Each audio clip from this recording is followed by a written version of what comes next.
Hi student, एक बार फिर मेरे यूट्यूब चैनल में आप लोग का स्वागत है। और आज का वीडियो वैसे सारे स्टूडेंट के लिए बहुत इंपॉर्टेंट है जो बीएड करना चाहते हो। तो आज हम लोग इस वीडियो में देखेंगे कि झारखंड बीएड संयुक्त प्रवेश प्रतियोगिता परीक्षा यानी कि बीएड के लिए अब जो एंट्रेंस का एग्ज़ाम होता है यानी कि BEd combined entrance competitive examination, उसके बारे में हम लोग चर्चा करेंगे। तो इस बात को चर्चा करने से पहले हम लोग यह जानना ज़रूरी होता है, या इस वीडियो में हम लोग देखेंगे कि बीएड करना क्यों महत्वपूर्ण होता है। तो यह दो बात से हम लोग समझ सकते हैं, अगर आपके पास क्वालिटी हो और बीएड का डिग्री हो तो आप किसी भी जगह पे किसी भी स्थान पे रह के मिनिमम 20 से 30 हज़ार का सैलरी आप कमा सकते हो।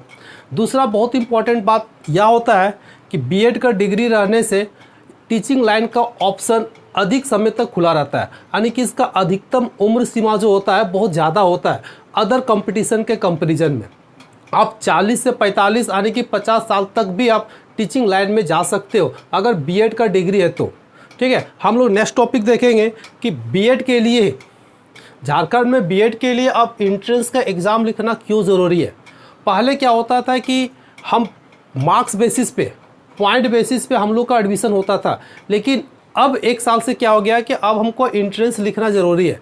अगर आप सरकारी स्कूल में सरकारी कॉलेज में या प्राइवेट कॉलेज में, अगर किसी भी संस्था में अगर आप बीएड में एडमिशन कराना चाहते हो तो आपको एंट्रेंस लिखना ज़रूरी है। अगर आप 0 मार्क्स भी लाते हो और अगर बीएड में सीट खाली होता है तो भी आपका एडमिशन हो जाएगा। सबसे इम्पॉर्टेंट बात यह होता है कि यह एंट्रेंस एग्ज़ाम में कोई पासिंग मार्क्स नहीं है। आप 0 मार्क्स ला के भी एडमिशन करा सकते हो या 100 मार्क्स ला के भी एडमिशन करा सकते हो। तो यह एक बहुत इंपॉर्टेंट पॉइंट होता है। फिर हम लोग इस वीडियो में आज हम लोग चर्चा करेंगे कि कैसे तैयारी करेंगे कि हम अधिकतम मार्क्स ला सकें, क्योंकि अधिकतम मार्क्स ला के ही हम अच्छे कॉलेज में एडमिशन करा सकेंगे और वहाँ से हम स्कॉलरशिप 100% स्कॉलरशिप पा सकेंगे और फी भी कम से कम लगेगा। हम लोग तो इस वीडियो में ही चर्चा करेंगे कि कैसे तैयारी करें कि अधिक मार्क्स ला सके। फिर हम लोग इस चीज़ को भी देखेंगे कि किस टाइप के कॉलेज में एडमिशन कराने से हमको 100% स्कॉलरशिप मिलता है। और फिर हम लोग इस वीडियो में यह भी चर्चा करेंगे कि किस कॉलेज में एडमिशन कराने से एडमिशन फ़ी हमको मिनिमम लगता है, क्योंकि हर एक कॉलेज में एडमिशन फ़ी अलग अलग होता है। किसी कॉलेज में 30 हज़ार, किसी कॉलेज में 90 हज़ार, किसी कॉलेज में 1.5 लाख, किसी कॉलेज में 2 लाख भी लगता है। तो हमको यह जानना ज़रूरी होता है कि किस कॉलेज में एडमिशन कराने से हमको एडमिशन फ़ी मिनिमम लगेगा। तो यह सारा डिपेंड करेगा आपका मार्क्स पे, कि अगर हम जैसा मार्क्स लाते हैं, जैसा रैंक लाते हैं, उसके अनुसार हमको कॉलेज मिलेगा। तो सारा डिपेंड करता है आपका मार्क्स पे, यानी कि आपका एग्ज़ाम कैसा जाता है। तो इसलिए हम लोग इस बात पे फोकस करेंगे कि एग्ज़ाम मेरा अच्छा कैसे जाएगा, यानी कैसे तैयारी करेंगे कि हम अधिक से अधिक मार्क्स ला सकें, अच्छा रैंक ला सकें, ताकि हम अच्छे कॉलेज में एडमिशन करा सकें और 100% स्कॉलरशिप पा सकें। अगर आपका फाइनेंशियल अगर अच्छा नहीं है तो हम अच्छा मार्क्स ला के अच्छा कॉलेज में एडमिशन करा के हम फ्री ऑफ कॉस्ट बीएड कर सकते हैं, क्योंकि जितना फ़ी लगता है उससे ज़्यादा स्कॉलरशिप आपको मिल जाता है। तो इस तरह से हम बीएड का कोर्स फ्री ऑफ कॉस्ट भी कर सकते हैं, बशर्ते आपको थोड़ा सा मेहनत करने की ज़रूरत है। तो इन सारे चीज़ों के बारे में हम इस वीडियो में चर्चा करेंगे। एक का बात को हम लोग रखेंगे, क्वेश्चन प्रीवियस ईयर का क्वेश्चन पेपर पे हम लोग डिस्कस करेंगे। इसलिए इस वीडियो को शुरू से अंत तक बने रहे। और इसका पूरा डिटेल के लिए जानने के लिए आपका इसका साइड है, साइड में जाके इसका पूरा इन्फॉर्मेशन देख सकते हो। डिस्क्रिप्शन में साइट का लिंक दिया हुआ है। हम लोग बात करेंगे अभी का जो बीएड का कोर्स का जो पैटर्न होता है वह 2 साल का है। उसका जो सिलेबस यानी कि पाठ्यक्रम का अवधि 2 साल का है। हम लोग एक आरक्षण पे बात करेंगे कि अभी जो बीएड में एडमिशन जो होता है, जो एंट्रेंस एग्ज़ाम है, किस तरह का आरक्षण का यहाँ पे लाभ देता है। तो 85% जो होता है वह झारखंड के लिए होता है, या झारखंड के राज्य के में स्थित विश्वविद्यालय से जो डिग्री हासिल किया है वैसे स्टूडेंटों के लिए 85% आरक्षण है। और 15% यानी कि 15% अदर स्टेट के विद्यार्थियों के लिए यहाँ पे ओपन रहता है।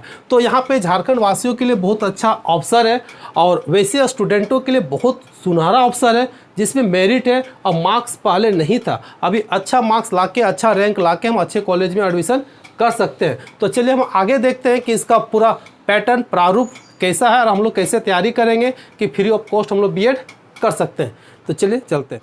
चलिए हम लोग देखेंगे शैक्षणिक योग्यता, ठीक है, जिसमें से बैचलर डिग्री या मास्टर डिग्री, अगर साइंस हो, आर्ट्स हो, कॉमर्स हो, कोई भी सब्जेक्ट हो, अगर 50% मार्क्स हो तो आप इंट्रेंस एग्ज़ाम लिखने के लिए एलिजिबल है। या फिर अगर आप बीटेक किए हो, यानी कि बैचलर डिग्री अगर इंजीनियरिंग से किया हो या टेक्नोलॉजी से की हो, अगर उसमें मैथ और साइंस पेपर हो, तो अगर 55% है तो आप इस एग्ज़ाम में अपियर हो सकते हैं, आप बीएड के लिए एलिजिबल होंगे। दो चीज़ याद रखना है, बैचलर मास्टर डिग्री अगर साइंस आर्ट्स कॉमर्स में तो 50%, अगर टेक्नोलॉजी में हो, अगर बीटेक वगैरह की हो तो उसमें 55% चाहिए, बशर्ते सब्जेक्ट आपका साइंस और मैथ होना चाहिए। ठीक है, चलिए हम लोग बात करते हैं। देखिए, झारखंड राज्य में स्थित हमारे बहुत सारे कॉलेजेस हैं, उसमें से किन किन कॉलेजों में हमारा एडमिशन हो सकता है। अगर हम झारखंड बीएड एंट्रेंस एग्ज़ाम अगर लिखते हैं, उसमें अगर अच्छा मार्क्स लाते हैं, तो किन कॉलेजों में मेरा एडमिशन होता है, सबसे पहले हम लोग देखेंगे। और इसमें बहुत इंपॉर्टेंट बात है, और किन कॉलेजों में एडमिशन होने से कम फी लगता है, और किन कॉलेजों में एडमिशन कराने से मेरा 100% स्कॉलरशिप मिलता है। अगर आपका 100% स्कॉलरशिप मिलेगा, यानी कि आप फ्री में बीएड कर लेते हो, तो हम लोग यहाँ पे ध्यान देंगे। ये बहुत इंपॉर्टेंट पॉइंट है। यहाँ पे हमारे बहुत टाइप के कॉलेज हमारे झारखंड सरकार में है, जैसे गवर्नमेंट कॉलेज हो गया, दूसरा में गवर्नमेंट एडेड कॉलेज होता है, तीसरा में अनएडेड होता है, चौथा में सेल्फ फाइनेंस्ड होता है जो अपने अंडर में कॉलेज चलता है, पांचवा में प्राइवेट रिकॉग्नाइज बीएड इंस्टीट्यूट होता है। ठीक है, तो हम लोग यहाँ से सबसे पहला हम लोग टारगेट रखते हैं कि गवर्नमेंट कॉलेज में। अगर गवर्नमेंट कॉलेज में अगर एडमिशन हो जाता है तो 100% स्कॉलरशिप आता है, और इसमें फ़ी भी बहुत कम रहता है। जैसे राजकीय बीएड कॉलेज होता है, वह आपका गवर्नमेंट कॉलेज आता है, इसमें आपका 100% स्कॉलरशिप मिलता है और फ़ी बहुत कम होता है। अगर आप में मेरिट है, फाइनेंशियल अगर आपका बहुत मजबूत नहीं है, तो आप मेहनत कीजिए, अच्छा मार्क्स लाइए, मेरिट में आइए और गवर्नमेंट कॉलेज में एडमिशन कराइए। आप फ्री में आप बीएड कर लीजिएगा, क्योंकि इसमें 100% स्कॉलरशिप है। जो फ़ी लगता है बहुत कम फ़ी लगेगा, 25-30 हज़ार रुपये फ़ी लगता है, लेकिन स्कॉलरशिप के माध्यम से आपका सारा फ़ी रिटर्न हो जाता है। सेकेंड में होता है government aided college. Government aided college में फ़ी गवर्नमेंट की तुलना में थोड़ा सा ज़्यादा है, ठीक है, लेकिन इसका भी स्कॉलरशिप 100% है। यानी कि गवर्नमेंट एडेड कॉलेज में भी स्कॉलरशिप मिलता है, भी 100% मिलता है, लेकिन स्कॉलरशिप जनरल के लिए नहीं है, SC ST OBC के लिए स्कॉलरशिप मिलता है। ठीक है, तो गवर्नमेंट एडेड कॉलेज भी बेटर है। इसके बाद अनएडेड, सेल्फ फाइनेंस और प्राइवेट कॉलेज में भी आपका एडमिशन तभी होगा जब आप एंट्रेंस एग्ज़ाम में बैठे हो। ठीक है, और इन सारे कॉलेजों में स्कॉलरशिप मिलता है, लेकिन इसका कोई गारंटी नहीं रहता है कि आपका 100% मिलेगा। कभी किसी का 50%, 30%, 20% करके भी स्कॉलरशिप मिलता है। लेकिन यह दो कॉलेज जो है, गवर्नमेंट कॉलेज और गवर्नमेंट एडेड कॉलेज, इनमें आपका स्कॉलरशिप 100% मिलता है। गवर्नमेंट कॉलेज में फ़ायदा क्या है कि इसमें आपका फ़ी कम लगता है, और गवर्नमेंट एडेड कॉलेज में फ़ी आपका 90,000, किसी कॉलेज में 1,20,000 के आसपास में है, लेकिन स्कॉलरशिप दोनों में 100% आता है। तो यह डिपेंड करता है कि आपका किस कॉलेज में एडमिशन होगा, या आप पे डिपेंड करता है। आप कितना मार्क्स लाते हैं, आपका रैंक कितना अच्छा रहता है। आपका जितना अच्छा रैंक रहेगा आपको चूज़ करने के लिए दिया जाएगा। अगर आपका पहला रैंक है तो आपके सबसे पहले बुलाया जाएगा काउंसलिंग में, और आपको स्कूल का सारा ऑप्शन रहेगा। अगर आप पहला रैंक है तो अपना मनचाहा स्कूल कॉलेज को आप चूज़ कर सकते हैं, और आप गवर्नमेंट कॉलेज में एडमिशन करा के फ्री में आप बीएड कर सकते हो। ठीक है, तो यह था तुम्हारा झारखंड राज्य में स्थित इन सारे कॉलेजों में आपका एडमिशन हो सकता है। तो यह डिपेंड करता है कि आपको किस कॉलेज में जाना है। आप जैसा मेरिट में आओगे उसके अनुसार आपको कॉलेज मिलता है। ठीक है, इसलिए अच्छा से पढ़े, तैयारी अच्छा से करें और पूरा सिलेबस को कवर करें, अच्छा मार्क्स लाएं, अच्छा मेरिट में आए और अपना एक अच्छा कॉलेज में एडमिशन कराएं। हम इसके बाद हम चर्चा करेंगे तो अच्छा मार्क्स कैसे आएगा। आखिर हमको मेरिट में आना है, तो मेरिट में आने के लिए हमको मार्क्स चाहिए, तो आखिर अच्छा मार्क्स कैसे आएगा। ठीक है, इसका सिलेबस क्या है, क्वेश्चन का पैटर्न क्या है, क्वेश्चन किस तरह से पूछा जाता है, इन सारे चीज़ों के बारे में अभी हम बात करेंगे। क्वेश्चन का कुछ एग्जाम्पल भी देंगे, सिलेबस का भी बात करेंगे, और किस तरह से तैयारी करने से हम अच्छा रैंक ला सकते हैं और अच्छे कॉलेज में एडमिशन करा के हम फ्री ऑफ कॉस्ट में बीएड कर सकते हैं। तो चलिए देखते हैं हम लोग इन सारे सिलेबस के बारे में, यानी कि परीक्षा का पूरा प्रारूप हम लोग समझेंगे। जब तक परीक्षा का प्रारूप नहीं समझेंगे हम तैयारी नहीं कर सकते, इसलिए परीक्षा का पैटर्न को समझना ज़्यादा ज़रूरी है। तो चलिए हम लोग देखते हैं परीक्षा के पैटर्न को। चलिए हम लोग यहाँ पे देखते हैं कि परीक्षा में सबसे पहले बहुत इम्पोर्टेंट बात है और बहुत ही अच्छा चीज़ है कि इसमें कोई पासिंग मार्क्स नहीं है। इसमें टोटल फुल मार्क्स अगर हम लोग कह सकते हैं कि फुल मार्क्स होता है 100 का, 100 का एग्ज़ाम होगा, लेकिन इसमें कोई पासिंग मार्क्स नहीं है। आप अगर 0 भी लाते हो, माइनस में भी अगर आ जाता है, अगर सीट खाली होता है तो आपका एडमिशन हो जाएगा। ठीक है, तो ये बहुत अच्छा बात है कि इसमें कोई पासिंग मार्क्स नहीं है। दूसरा, यह क्वेश्चन जो पूछा जाएगा MCQ में होगा। किस में होगा? MCQ में होगा, यानी कि बहु वैकल्पिक होगा, ऑब्जेक्टिव होगा, जिसमें 4 ऑप्शन दिया हुआ रहता है। तीसरा पॉइंट होता है जो क्वेश्चन होगा, ईच क्वेश्चन 1 मार्क्स का होगा, यानी एक क्वेश्चन 1 नंबर का होगा। और चौथा पॉइंट बहुत इंपॉर्टेंट है, इस पर ध्यान देना जरूरी है, इसमें नेगेटिव मार्किंग है। अगर आप एक क्वेश्चन को गलत करते हो तो 0.25 यानी कि 1/4 आपका माइनस हो जाएगा।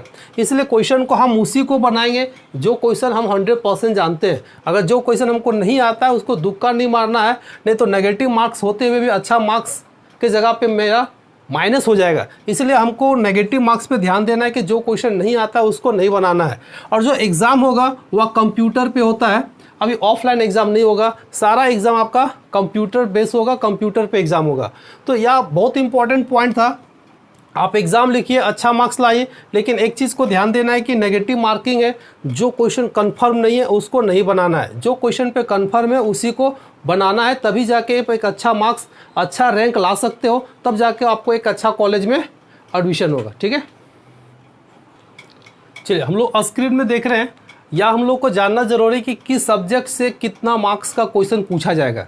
ठीक है, तो उसी के अनुसार हम लोग को तैयारी करना है। तो स्क्रीन पे आप लोग देख रहे हैं पूरा चार्ट तैयार है। इसमें क्या देखने को मिलता है कि हिंदी से 15 क्वेश्चन है, जिसमें से 15 मार्क्स भी रहेगा। अंग्रेजी से 15 क्वेश्चन है, इसमें से कितना 15 मार्क्स रहेगा। शिक्षण अभियोग्यता यानी कि जिसको टीचिंग एप्टीट्यूड कहते हैं, जो हम लोग को बीएड में पढ़ना है, लेकिन पहले ही इससे क्वेश्चन 40 नंबर का क्वेश्चन पूछा जा रहा है, जो बहुत बड़ी संख्या में क्वेश्चन है। और तार्किक क्षमता यानी कि रीजनिंग से यहाँ पे आपका 30 क्वेश्चन रहेगा और टोटल 30 मार्क्स का रहेगा। तो हम लोग को इस पूरा पैटर्न में किस सब्जेक्ट को पकड़ना है जहाँ से अच्छा स्कोर किया जा सकता है। तो सबसे पहले हम तो यहाँ देखेंगे कि हिंदी को पकड़ना चाहिए, क्योंकि हिंदी सबके लिए बहुत सिंपल होता है और यहाँ से हम लोग 15 में मैक्सिमम 15 मार्क्स या ला सकते हैं, या अप्रोक्स 10+ ला सकते हैं। अंग्रेजी को भी अगर अच्छा से हम पकड़ लेते हैं तो 10+ मार्क्स आ सकता है।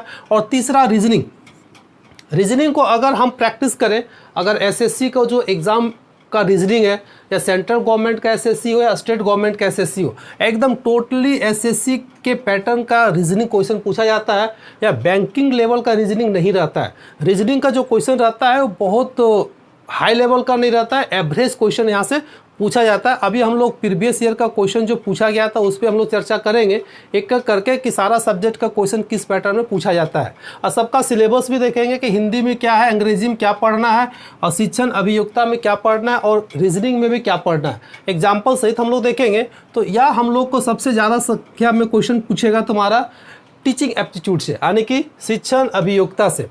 तो यहाँ पे इस क्वेश्चन का प्रैक्टिस के लिए सबसे अच्छा क्या है कि अगर सीटेट का अगर 8-10 साल का क्वेश्चन अगर प्रैक्टिस कर लेते हो तो यहाँ से हमको बहुत ज़्यादा आइडिया डेवलप हो जाएगा कि किस पैटर्न का क्वेश्चन पूछा जाता है और उसका आंसर कैसे दिया जाता है, या टोटल थिंकिंग पे डिपेंड करता है। ठीक है, इसलिए सीटेट का प्रीवियस ईयर का क्वेश्चन अगर आप प्रैक्टिस कर लेते हो 10-12 साल का, तो आपका शिक्षण अभियोग्यता का प्रैक्टिस हो जाएगा और आइडिया भी डेवलप हो जाएगा और अच्छा स्कोरिंग भी कर सकते हो। और रीजनिंग के लिए एसएससी का बुक जो प्रीवियस ईयर का क्वेश्चन पूछा हो उसको प्रैक्टिस करके हम इसको अच्छा मार्क्स ला सकते हो। और हिंदी और अंग्रेजी यहाँ तो टोटल ग्रामर बेस ज़्यादा क्वेश्चन पूछा जाता है, कॉम्प्रिहेंसिव भी रहता है, तो इसको ग्रामर के बुक को कंप्लीट करके अच्छा मार्क्स ला सकते हो, या एनसीईआरटी बुक को फॉलो करके भी हम अच्छा मार्क्स ला सकते हैं। तो यह पूरा परीक्षा का मेरा सब्जेक्ट का मार्किंग शेड्यूल था, किससे कितना क्वेश्चन और कितना मार्क्स का क्वेश्चन पूछा जाता है। अगर एक बार हम फिर बताएंगे, अगर आपको अच्छा स्कोरिंग करना है तो हिंदी, अंग्रेजी और रीजनिंग को पकड़ बनाना है और यहाँ से मैक्सिमम मार्क्स लाने की कोशिश करेंगे तो मेरा अच्छा रैंक आ जाएगा। ठीक है, अभी हम लोग हिंदी, अंग्रेजी, टीचिंग एप्टीट्यूड और रीजनिंग सब का सिलेबस एक एक करके देखेंगे और एग्जाम में प्रीवियस ईयर का क्वेश्चन भी देखेंगे कि किस टाइप का क्वेश्चन पूछा गया था, ताकि आइडिया डेवलप हो जाएगा और उसी के अनुसार हम लोग को तैयारी भी करना है। ठीक है, तो इसको नोट करो। चलिए हम लोग हिंदी का बात करते हैं कि हिंदी में किन किन टॉपिकों के बारे में हम लोग को पढ़ना है। तो हम लोग स्क्रीन में देख रहे हैं हिंदी का सारा सिलेबस दिया हुआ है, जिसमें पहला पॉइंट है अपठित बोध यानी कि गद्यांश, जिसमें पैसेज वगैरह दिया जाता है। दूसरा में है व्याकरण। व्याकरण में हम लोग को संज्ञा, सर्वनाम, काल, अव्यय, ये सब सारा चीज़ को पढ़ना है। इसको अगर हम लोग व्याकरण के बुक से अगर अच्छा से करें तो ज़्यादा बढ़िया रहेगा। तीसरा पॉइंट में है समानार्थी, ठीक है, और पर्यायवाची शब्द है। 4 नंबर में मुहावरे। 5वां नंबर में देखिए वाक्यांश के लिए एक शब्द है। 6ठा नंबर में उचित शब्द द्वारा रिक्त स्थानों को पूर्ति करना है। 7वां में है वाक्यगत शुद्धि यानी वाक्य जो गलत दिया है उसको शुद्ध करने के टाइप का क्वेश्चन पूछता है। और 8वां नंबर में है क्रम विस्थापन, ठीक है। तो यह पूरा हिंदी का सिलेबस है, इसी के अकॉर्डिंग क्वेश्चन पूछा जाता है। तो अगर हम ग्रामर के बुक से अगर इस सारे क्वेश्चन को प्रैक्टिस कर ले या एनसीईआरटी से रिलेटेड जितना भी क्वेश्चन है उसको भी प्रैक्टिस कर ले तो सारा क्वेश्चन यानी मैक्सिमम 100% नहीं तो 90-80% क्वेश्चन पकड़ाने की संभावना रहता है। तो इसका हम लोग कुछ क्वेश्चन पे भी हम लोग बात करते हैं कि हिंदी का क्वेश्चन किस पैटर्न में पूछा जाता है। तो ये आपका स्क्रीन पे क्वेश्चन रहा। जैसे पहला क्वेश्चन है कि कौन वर्ण घोष नहीं है। इसमें से 4 ऑप्शन दिया रहेगा यानी कि एमसीक्यू टाइप का क्वेश्चन पूछेगा। ये 4 में से कौन सही है उसको हमको आंसर देना है।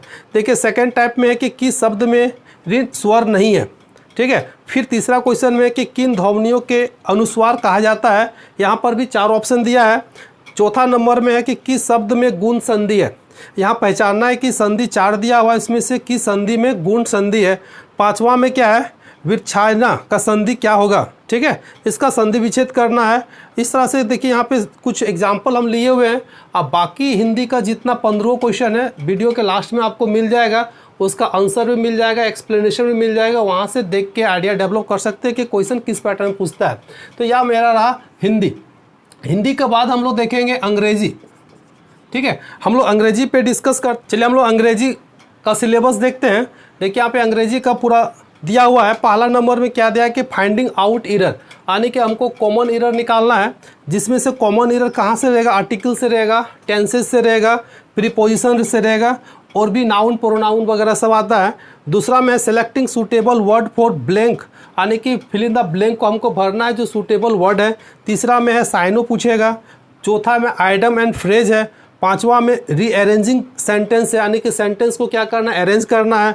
और 6ठा में कंप्रीहेंसिव यानी कि पैसेज देगा, वहाँ से हमको आंसर लिखना है। अभी इसका हम कुछ प्रीवियस ईयर का जो क्वेश्चन पूछा गया था उस पर हम लोग थोड़ा सा 2-4 क्वेश्चन देख लेते हैं कि किस पैटर्न में आता है। बाकी सारा क्वेश्चन वीडियो के लास्ट में मिलेगा, इसका आंसर सहित आप उसको देख के समझ सकते हैं। तो हम लोग देखते हैं कुछ क्वेश्चन इसका इंग्लिश का। जैसे यहाँ लिखा है कि fill in the appropriate determiner, I have not got, खाली जगह है money in my bank account. यहाँ पे 4 ऑप्शन दिया है, इसमें से कौन सा ऑप्शन वहाँ फिलअप होगा उसको भरना है। यानी कि 8वां नंबर में देखिए कि supply the correct from the verb remember in the flowing sentence. यहाँ भी देखिए फिल इन द ब्लैंक है, यहाँ पे भी आपको 4 में से जो सही है उसको भरना है। देखिए 19 नंबर में कहा था we must come back by 6, तो must in the above sentence express, तो मस्ट का यहाँ पे क्या यूज़ किया गया है, इस तरह का यहाँ पे मॉडल एक्सक्लूसिव वर्ब का भी क्वेश्चन दिया गया है। 20 नंबर में देखते हैं which of the following word is similar in meaning in the word precise. यहाँ पे देखो साइनो दिया हुआ है, प्रिसाइज एक वर्ड है, उसका मिलता जुलता कौन सा वर्ड है उसको सिलेक्ट करना है। 21 में the opposite of the word familiar यानी फैमिलियर का अपोजिट वर्ड लिखना है। तो इस तरह से हम लोग अंग्रेजी में भी देख रहे हैं कि ग्रामर से रिलेटेड क्वेश्चन पूछा जाता है। वर्ड, ग्रामर और कम्प्रीहेंसिव तीनों टाइप का क्वेश्चन अंग्रेजी में देता है। तो ग्रामर बुक को लेके अगर अच्छा ग्रामर राइटर का बुक लेके अगर हम प्रैक्टिस कर लेते हैं, अगर ऑब्जेक्टिव प्रैक्टिस कर लेते हैं तो हमको लगता है कि सारा क्वेश्चन मैच कर जाएगा। सबसे अच्छा प्रैक्टिस करने के लिए एसएससी का जो प्रीवियस ईयर का क्वेश्चन है जिसमें grammar, word, synonym, idiom, phrase सारा क्वेश्चन रहता है, अगर एसएससी के प्रीवियस ईयर के क्वेश्चन को अगर हम प्रैक्टिस करते हैं तो हमको लगता है कि ज़्यादा प्रॉफिट होगा। ठीक है, जो मार्केट में गाइड वगैरह है, गाइड अपनी जगह पे, लेकिन प्रीवियस ईयर का क्वेश्चन अगर हम प्रैक्टिस करते हैं तो हमको लगता है कि वहाँ से ज़्यादा प्रॉफिट मिलेगा और अच्छा मार्क्स ला सकते हैं। तो यह था तुम्हारा अंग्रेजी का। आगे हम लोग देखेंगे अदर सब्जेक्ट। हम लोग तीसरा नंबर में देखेंगे शिक्षण अभिरुचि यानी कि टीचिंग एप्टीट्यूड। जहाँ बीएड में हम लोग पढ़ेंगे उसी से रिलेटेड यहाँ पे क्वेश्चन दिया जाएगा। इसका सिलेबस में क्या है आप स्क्रीन में देख रहे होंगे कि पहला नंबर है शिक्षण अभिक्षमता यानी कि टीचिंग एप्टीट्यूड से रिलेटेड क्वेश्चन रहता है। दूसरा में बाल शिक्षण व्यवसाय, तीसरा में शिक्षण अभिरुचि, चौथा में नेतृत्व गुण और इसके बाद भी और भी कुछ पॉइंट है, हम लोग इस पर चर्चा करते हैं। जिसमें देखिए 5वां नंबर में समूह प्रबंधन, 6ठा में है शिक्षण में भावनात्मक तथा सामाजिक समायोजन, 7वां में अंतर्वैश्विक पारंपरिक, ठीक है, और 8वां नंबर में स्कूली शिक्षा से संबंधित सामुदायिक मुद्दे। यानी कि यह जो पेपर है शिक्षण अभिरुचि या टीचिंग से रिलेटेड क्वेश्चन रहता है कि किसी भी टीचर में क्या गुण होना चाहिए, बच्चों को किस मेथड से पढ़ाने से ज़्यादा बच्चा समझ में आता है, या शिक्षण अधिगम क्या है, लर्निंग क्या है, हम बच्चे को अगर नहीं समझ में आता है तो किस टेक्निक का यूज़ करें कि बच्चा समझ में आ जाएगा, अगर बच्चा को बोरिंग लग रहा है तो क्या कारण है कि बच्चा को बोरिंग लग रहा है। यानी कि टीचिंग से जितना रिलेटेड क्वेश्चन होता है इसी टॉपिक में क्वेश्चन पूछा जाता है और सारा कॉमन क्वेश्चन रहता है। इसके लिए प्रैक्टिस के लिए हम बताए थे अगर सीटेट का बुक अगर अवेलेबल है तो इसका जो प्रीवियस ईयर का क्वेश्चन है, अगर 10-12 साल सीटेट में अगर टीचिंग एप्टीट्यूड का क्वेश्चन बहुत बड़ी संख्या में पूछा जाता है, अगर वहाँ से हम प्रैक्टिस कर लेते हैं सीटेट का कोई भी प्रीवियस ईयर का बुक से, तो हमको बहुत तरह से आइडिया डेवलप हो जाता है और यहाँ पे हम शिक्षण अभिरुचि से हम अच्छा मार्क्स ला सकते हैं। तो इसके लिए कोई स्पेशल बुक कम समय में हम तैयारी नहीं कर सकते। सबसे बेटर रहेगा कि सीटेट का प्रीवियस ईयर का क्वेश्चन को ही हम प्रैक्टिस कर ले तो ज़्यादा अच्छा मार्क्स हम लोग ला सकते हैं। इसके बाद हम लोग देखेंगे रीजनिंग। हम लोग शिक्षण अभिरुचि से कुछ क्वेश्चन देख लेते हैं। देखिए यहाँ पे स्क्रीन पे दिख रहा है, एक क्वेश्चन दिया है 51 नंबर में कि कहता है कि शारीरिक निर्योग्यता वाले व्यक्ति के लिए निम्न में से कौन सी युक्ति रक्षा तंत्र में सबसे संतोषजनक होगी। यहाँ पे देखिए 4 ऑप्शन दिया है, इसमें से हमको कौन सही है उसको सेलेक्ट करना है। 52 नंबर में देखिए बालक प्रसंग बोध परीक्षण 3 वर्ष से लेकर 10 वर्ष की आयु के बालकों के लिए बनाया गया है। इस परीक्षण में कार्ड में प्रतिस्थापित किए गए हैं। यहाँ ऑप्शन दिया हुआ है, यानी कि इसमें जितना भी क्वेश्चन रहता है आप पढ़ के एक बार देख सकते हो, सारा टीचिंग और बच्चों से रिलेटेड क्वेश्चन रहता है। ठीक है, आप यहाँ बाकी क्वेश्चन हम वीडियो के लास्ट में मिलेगा, जहाँ से 40 क्वेश्चन आपका टीचिंग एप्टीट्यूड का क्वेश्चन देखने को मिलेगा, किस टाइप का क्वेश्चन पूछा है, उसका आंसर भी एक्सप्लेनेशन भी दिया गया है, अब वहाँ से समझ सकते हो। ठीक है, हम लोग लास्ट देखेंगे तार्किक योग्यता यानी कि रीजनिंग। यहाँ से भी बहुत बड़ी संख्या में क्वेश्चन पूछा जाता है, यानी कि 30 मार्क्स आपका यहाँ से भी क्वेश्चन रहता है और यहाँ से मैक्सिमम 25+ ला सकते हैं, क्योंकि यह पोर्शन बहुत ही इजी होता है, थोड़ा सा प्रैक्टिस करने की ज़रूरत है। तो इसमें से हम लोग को क्या पढ़ना है, हम लोग यहाँ पे पॉइंट वाइज देख लेते हैं। आप देख रहे हैं स्क्रीन में, पहला है सदृशता, दूसरा नंबर है वर्गीकरण, तीसरा में श्रृंखला, चौथा में शब्दों को तार्किक क्रम में व्यवस्थित करना, 5वां है लुप्त संख्या, 6ठा में संख्यात्मक अभियोगिता, 7वां में संबंध स्थापित करना यानी कि रिलेशन, और 5वां है जबलिंग, 9वां में है न्याय निगमन और निगमन, 10वां में कथन और निष्कर्ष, 11वां में थीम ज्ञात करना, 12वां में तार्किक समस्याएं और 13वां में है अभाषित तर्क शक्ति। यानी कि आप टोटली रीजनिंग है जो हम लोग अगर एसएससी का अगर तैयारी करते हो और नहीं भी करते हो तो एसएससी का बुक अगर किसी के पास अवेलेबल है और प्रीवियस ईयर का पूछा हुआ क्वेश्चन अगर एसएससी का हम प्रैक्टिस कर लेते हैं तो हमको लगता है कि बहुत सहूलियत होगा समझने में, क्योंकि जितना भी यहाँ पे क्वेश्चन पूछा गया है सारा एसएससी लेवल का ही क्वेश्चन है, चाहे जेएसएससी हो या फिर सेंट्रल गवर्नमेंट का एसएससी हो, तो वहाँ से हमको बहुत फ़ायदा मिलेगा। और अगर एसएससी का कोई अच्छा बुक है तो वहाँ से भी हम लोग प्रैक्टिस कर सकते हैं। तो पूरा एसएससी का सिलेबस ही यहाँ पे डाला हुआ है और क्वेश्चन जो पूछा गया था पिछले साल तो पूरा एसएससी लेवल का ही क्वेश्चन पूछा गया था। हम लोग यहाँ पे कुछ एसएससी का क्वेश्चन को देख लेते हैं कि किस पैटर्न में पूछा गया था। तो चलिए हम लोग देखते हैं, कुछ क्वेश्चन यहाँ पर दिया हुआ है। देखिए 80 नंबर में एक बॉक्स दिया हुआ है जिसमें से सारा बॉक्स फुलफिल है और एक बॉक्स खाली है।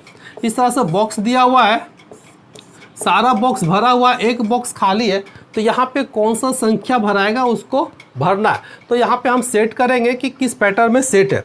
81 में देखिए कि निम्न अनुक्रम 6 है, 11 है, 18 है, 27 है, 38 है, बीच में देखिए खाली है, या एक सीक्वेंस का क्वेश्चन है।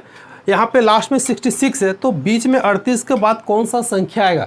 तो यह सीरीज में दिया हुआ है, इसको हम पहले क्लियर करेंगे कि सीरीज किस पैटर्न में है और हम लोग ढूंढना रहेगा। हम लोग 82 में देखते हैं, यदि बादल को सफ़ेद कहेंगे, सफ़ेद को वर्षा कहेंगे, वर्षा को हरा कहेंगे, हरा को हवा कहेंगे, हवा को नीला, नीला को पानी कहेंगे, तो पक्षी किस में उड़ता है। यहाँ पे एक पैटर्न दिया हुआ है, इसको हमको रिलेशन को बनाना है और पता करना है कि पक्षी का किस में उड़ता है, आखिर आंसर क्या होगा। 83 में हम लोग देखते हैं, यदि मोहन अपने घर से सूर्य को मंदिर के पीछे से उगता हुआ देखता है और उसे रेलवे स्टेशन के पीछे डूबते हुए देखता है तो रेलवे स्टेशन के मंदिर किस दिशा में होगा। यानी कि यहाँ पे डायरेक्शन वाला क्वेश्चन है। तो इस तरह से हम यहाँ पे कुछ एग्जांपल लिए हुए हैं, बाकी क्वेश्चन आपका वीडियो के लास्ट में मिलेगा, वहाँ से हम लोग प्रैक्टिस कर सकते हैं। यानी कि पूरा एसएससी का जो क्वेश्चन रहता है उसी पैटर्न पे क्वेश्चन यहाँ पे पूछा जाता है। तो यहाँ से हम लोग 30 मार्क्स का क्वेश्चन लाना बहुत आसान हो जाएगा अगर हम लोग एसएससी लेवल का क्वेश्चन को हम लोग प्रैक्टिस करते हैं तो इस तरह से हम लोग यहाँ पे एक अच्छा मार्क्स ला के अच्छा रैंक ला सकते हैं। अगर आप एक अच्छा रैंक लाते हो तो आपको अच्छा कॉलेज में एडमिशन मिलेगा, जिससे आप कम फी और 100% स्कॉलर के साथ यानी कह सकते हैं कि आप बीएड का कोर्स फ्री में कर सकते हैं। और बीएड का कोर्स एक ऐसा कोर्स है कि आप किसी भी सिटी में